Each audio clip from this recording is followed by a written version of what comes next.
ඔන්න බයොලොජි වල ගෙසින් ක්වෙස්චන්ස්. එහෙම නැත්නම් 2025 බයෝ පේපර් එකට එන ප්‍රශ්න හොයන ඔයාට උත්තරයක් දෙන්න තමයි මේ වීඩියෝ එක කරන්නේ. අපිට බයෝ පේපර් එකට තියෙන තව දවස් කීපයයි. අපි හැමෝම දන්නවා මේ කාලේ ගොඩාක් ස්ටුඩන්ට්ස් ලගේ ලොකුම වැඩේ තමයි මේ ගෙසින් ක්වෙස්චන්ස් හොයන එක. එහෙම නැත්නම් 2025 පේපර් එකට මොනවද එන්නේ කියලා හොයන එක. ඉතින් අපිත් අපේ පැත්තෙන් කරන්න පුළුවන් උදව්වක් විදියට අපේ පැත්තෙන් ගෙසින් ක්වෙස්චන්ස් කීපයක් ඔයාලට දෙන්නයි මේ හදන්නේ. ඒ කියන්නේ 2025 බයෝ පේපර් එකට එන ගෙසින් ක්වෙස්චන්ස් ටික තමයි මේ කතා කරන්නේ. ඉතින් ඔයා මේ වෙනකොට S එකේ ඉන්න කෙනෙක් හෝ ඊට අඩුවෙන් ඉන්න කෙනෙක් නම් එහෙම නැත්නම් S මට්ටමෙන් C මට්ටමට C මට්ටමෙන් B මට්ටමට යන්න බලන් ඉන්න කෙනෙක් නම් පුතා මේක ඔයා අනිවාර්යෙන් බලන්න ඉවර වෙනකම්ම බලන්න. බලලා ඉවර වෙලා මේ ටික කරගන්න. මේ ටික කරගත්තොත් අනිවාර්යෙන් ඔයාට C එකක් යන්න පුළුවන්. බිඳුවේ හිටියත් ඔයාට මේ දවස් ටික කැපකිරීමක් කරොත්. ඒ වගේම B එකෙන් A එකට A එකෙත් උපරිම රිසල්ට් එකක් යන්න බලාපොරොත්තු වෙමින් ඉන්න ඔයා මාරෙන් මේ ටික බලාගෙන යන්න පුතා. ඔයාගේ රිසල්ට් එක හොඳම තත්ත්වයේ උඩම තත්ත්වයේ රිසල්ට් එකක් කරන්න මේ ටික ඉතාම වැදගත් වෙනවා කියන එක අනිවාර්යෙන් කියන්න ඕන. එතකොට බයෝ වල ගෙසින් ක්වෙස්චන්ස් කරන්නේ කොහොමද? ඒක අපි පේපර් එක දැකලාද කරන්නේ? එහෙම නැත්නම් හීනෙන් දැකලාද කරන්නේ? නෑ. මේක හරිම තර්කානුකූලව අවුරුදු ගානක පේපර් ඇනලයිස් කරලා සහ අපේ තියෙන අත්දැකීම් එකතු කරලා කරපු දෙයක් තමයි මේ තියෙන්නේ. ඔයාට පුළුවන් බලාගන්න 2025 බයෝ පේපර් එකේ එන ප්‍රශ්න. ඔයා බලන්න පුතා 2025 MCQ 50න් යුනිට් වයිස් මෙන්න මෙහෙම තමයි ප්‍රශ්න එන්නේ. MCQ පේපර් එක ගත්තොත් ඔයාට යුනිට් 1 එකෙන් එක MCQ එකක්, යුනිට් 2 එකෙන් 7ක්, යුනිට් 3 එකෙන් 5ක්, යුනිට් 4 එකෙන් 7ක්, යුනිට් 5 එකෙන් 16ක්, යුනිට් 6 එකෙන් 2ක්, යුනිට් 7 එකෙන් 3ක්, යුනිට් 8 එකෙන් 4ක්, යුනිට් 9 එකෙන් 4ක්, යුනිට් 10 එකෙන් 2ක් විදිහට ඔයාට බයෝ පේපර් එකට MCQ 50 බෙදෙන විදිහ තමයි මම මෙතන දාලා තියෙන්නේ. ඒ වගේම මම මේ පාර 2025 බයෝ පේපර් එකේ ව්‍යුහගත රචනා පේපර් එක එන විදිහ ගැන පොඩි ගෙස් එකක් ඔයාලට දෙනවා. පළවෙනි ප්‍රශ්නේ A පළවෙනි පාඩමෙන්, B දෙවෙනි පාඩමෙන්, C තුන්වෙනි පාඩමෙන්, දෙවෙනි ප්‍රශ්නේ A හතරවෙනි එකෙන්, B හතරවෙනි එකෙන්, C පස්වෙනි එකෙන්, තුන්වෙනි ප්‍රශ්නේම පස්වෙනි එකකින්, හතර A කියන එක 6 හෝ 7 හෝ 8න් එන්න පුළුවන්, B 9න්, 4 C 10. මේ විදිහට තමයි ඔයාලගේ ව්‍යුහගත පේපර් එක හැදෙන්නේ. ඊළඟට ඔයාලගේ රචනා පේපර් එක හැදෙන්නේ පළවෙනි ප්‍රශ්නේ දෙවෙනි පාඩමෙන්, දෙවෙනි ප්‍රශ්නේ හතරවෙනි පාඩමෙන්, තුන්වෙනි ප්‍රශ්නේ පස්වෙනි පාඩමෙන්, හතරවෙනි ප්‍රශ්නේ පස්වෙනි පාඩමෙන්, පස්වෙනි එක නවවෙනි පාඩමෙන්, 6A 6වෙනි පාඩමෙන්, 6B 7වෙනි පාඩමෙන්, 6C 10වෙනි පාඩමෙන්. මේක තමයි ඔයාලගේ ගෙස් පේපර් එක. ඔයාලගේ 2025 බයෝ පේපර් එක මෙන්න මේ වගේ තමයි එන්නේ. එතකොට ගෙසින් ක්වෙස්චන් හොයන ඔයා මේ ටිකක් දැනගෙන ගියොත් ඔයා දැනට තියෙන කැපැසිටි එකත් එක්ක ඔයාට කොයි වගේ තැන්ද වැඩිපුර බලන්න ඕන කියන එක අවබෝධයක් ගන්න පුළුවන්. MCQ ව්‍යුහගත රචනා සහ රචනා මේ ප්‍රශ්න එන විදිය ගැන අවබෝධයක් ගත්තොත්. හරි. එතකොට දැන් ඔයාට තියෙන ලොකුම ප්‍රශ්නේ තමයි ප්‍රශ්න කොහොමද එන්නේ කියන එක. අපි පළවෙනි පාඩමට ගියොත් පළවෙනි ඒකකයේ ගොඩාක් වෙලාවට අපි අතාරිනවා මේකෙන් SCQ එන්නේ නැහැ, රචනා එන්නේ නැහැ කියලා. හැබැයි මට හිතෙනවා මේ අවුරුද්දේ ව්‍යුහගත රචනා කෑල්ලක් එන්න පුළුවන් කියලා. එතකොට මේ පාර පළවෙනි එකකින් තිරසර ආහාර නිෂ්පාදනය, ජීවීන්ගේ ලාක්ෂණික ලක්ෂණ, ජෛව සංවිධාන මට්ටම් කියන තුනට මම වැඩි අවධානයක් යොමු කරනවා මේ අවුරුද්දේ ගෙස් ක්වෙස්චන් එකක් විදිහට එන්න පුළුවන් කියලා. එතකොට ඒකෙනුත් ජීවීන්ගේ ලාක්ෂණික ලක්ෂණ කියන ටික හොඳට බලාගන්න. මේක සාමාන්‍යයෙන් ව්‍යුහගත රචනාවකට දාන්න පුළුවන් හොඳ තැනක්. ජීවීන්ගේ ලාක්ෂණික ලක්ෂණ කියන එක. ඊළඟට අපි ගියොත් එහෙම දෙවෙනි පාඩම ජීවයේ රසායනික හා ශෛලිය පදනම කියන පාඩමේ අහන්න පුළුවන් රචනා ප්‍රශ්න ප්‍රමාණයක් තියෙනවා, MCQ ප්‍රමාණයක් තියෙනවා, ව්‍යුහගත ප්‍රමාණයක් තියෙනවා. ඒ නිසා මම මේ විදිහට ගෙස් කරනවා 99 එන්න පුළුවන්. අර්බුද පිළිකා ගඩු විශේෂ තැනක් ගන්නවා. පොඩ්ඩක් අවධානය වැඩි කරන්න. ප්‍රභාස්වසනය, ඊළඟට කාබන් ඩයොක්සයිඩ් තිර කිරීමේදී හරිත රවයේ කාර්යය මට හිතෙනවා මේ පාර ව්‍යුහගත රචනාවෙන් කෑල්ලක් හෝ රචනා ප්‍රශ්නයක් එන්න පුළුවන් කියලා. මේ සෙට් එකම බලන්න මට වෙන් කරන්න අමාරුයි ව්‍යුහගත සහ රචනා. මේ ටිකෙන් බොහෝ විට ඔවා හැදෙන්න පුළුවන්. ඊළඟට ජලය කියන එක බොහෝ විට ව්‍යුහගත පාර්ට් එකේ තියෙන ඉඩ තියෙනවා.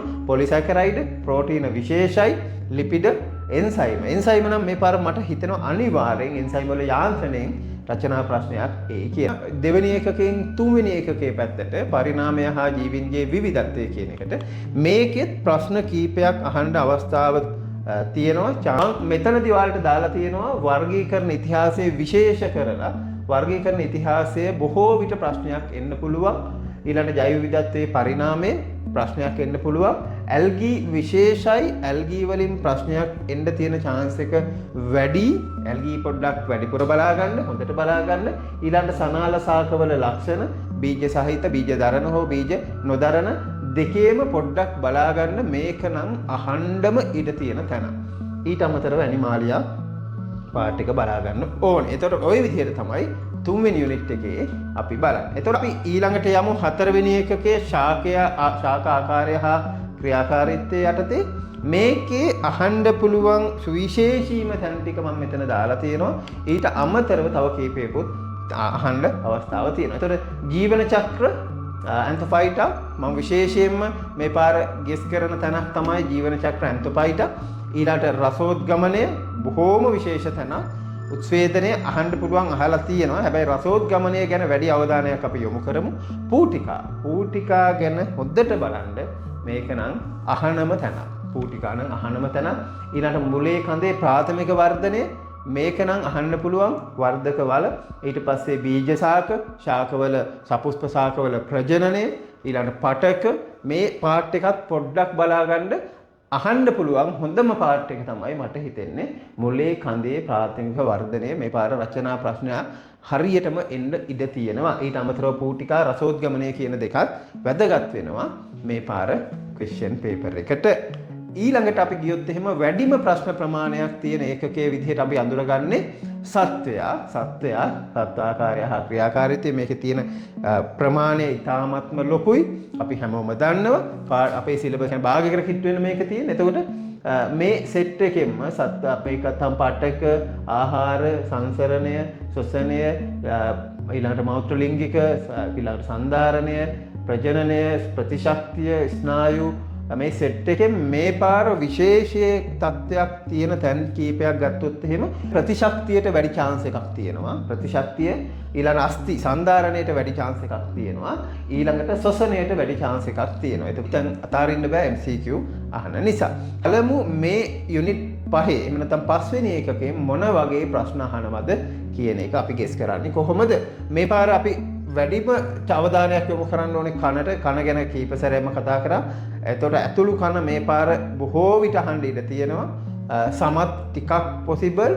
ඊළඟ ශ්වසනයේ යාමනය ගැන ශ්වසන යාමනය පොඩ්ඩක් බලන්න. මේක ශ්වසනය ගැන මම විශේෂයෙන් කියනවා. ශ්වසනය මේ පාර අහන්න පුළුවන් රචනා ප්‍රශ්නයකට හොඳටම chance එක තියෙනවා. ඒතර ශ්වසනයේ යාමනය බලන්න. ඊට අමතරව පෙනහළු වාතනය වීම ඒ process එක.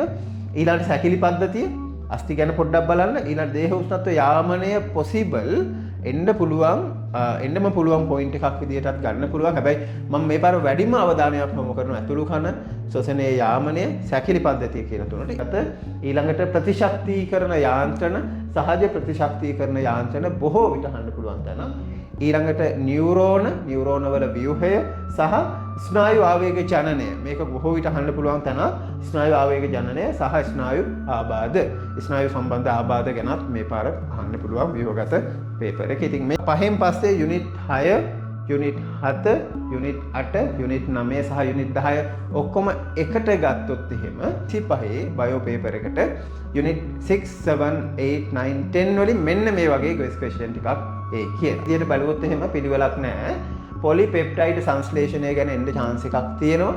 DNA විසංගමනය ගැන එන්න chance එකක් තියෙනවා. විකෘති සහ ඒවයි ප්‍රයෝජන විකෘති පාර්ට් එක හොඳට බලන්න. මේ පාර ලොකු අවධානයක් දෙන්න ඕන තැනක් විකෘති. ඊට අමතරව පසු අස්වනු හානිය ශාක හා සත්ව අභිජනනය මේ පාර්ට් එක හොඳට බලා ගන්න. ඊට අමතරව අධි පරිභෝජනය ගැන තියෙන ඩීටේල් ටික ඝන අපද්‍රව්‍ය කළමනාකරණය ආහාර සම්බන්ධ සුද්ධජීවීන් මේ කැලේ නම් මම හිතනවා බොහෝ විට පේපර් එකේ වා දකි. ආහාර ජලය වෙන්නත් පුළුවන්. ආහාර පැත්ත ටිකක් වැඩි. පටක රෝපණය තවන්. ඊට අමතරව මානව ගෙනෝම ව්‍යාපෘතිය ගැන පොඩ්ඩක් බලා ගන්න. මේ ටික හොඳට අවධානය යොමු කරන්න. මේ තමයි ඔයාලගේ පේපර් එකේ තියෙන ප්‍රශ්න. මේකට අපි අපේ ක්ලාසස් වලදී ඔයාලට මම කියලා තියෙනවා අපේ LMS සිස්ටම් එකක් වෙනම යනවා මේ වෙබ්සයිට් එක onlinebiology.lk ඔයාලට ගිහිල්ලා බලා ගන්න පුළුවන් අපේ වෙබ්සයිට් එකේ ඊට අමතරව අපේ ස්ටුඩන්ට්ස් වලට වෙනම LMS සිස්ටම් එකක් හදලා තියෙනවා. ඒතකොට එයාලගේ රෙකෝඩින්ග්ස් බලන්න ලෙක්චර් නෝට්ස් ටික මේ එකත් එක්ක අපි LMS සිස්ටම් එකක් හදලා තියෙනවා. ඒවා හැම දේ එක්කම තමයි අපේ බයෝ ක්ලාසස් යන්නේ. ඒ වගේම තමයි තව questions ටිකක් මම ඔයාලට කිව්වොත් එහෙම කෙටි සටහන් ලියන්න. මෙන්න මේවා එන්න පුළුවන්. මොනවාද? සාපොමියොරේ ව්‍යුහය එන්න පුළුවන්. ඊළඟට මූල පීඩනය හා බින්දු දෙක පාර්ට් එක බලා ගන්න. ඊළඟට ප්‍රතිපෝෂී හෝමෝන, ජීවාණු හරණ ක්‍රම, අධිරෝපණය, ලිංගිකව සම්ප්‍රේෂණය වන රෝග සහ ප්‍රමුඛතාවය, සීමා සිතියම්, ජෛව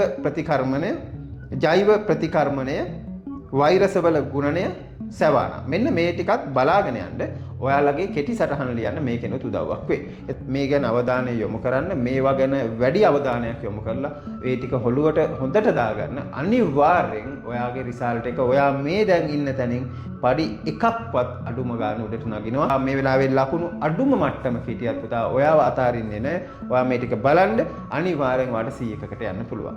හරි. එහෙනම් සියලු දෙනාටම ජය වේවා, ජයෙන් ජයම වේවා.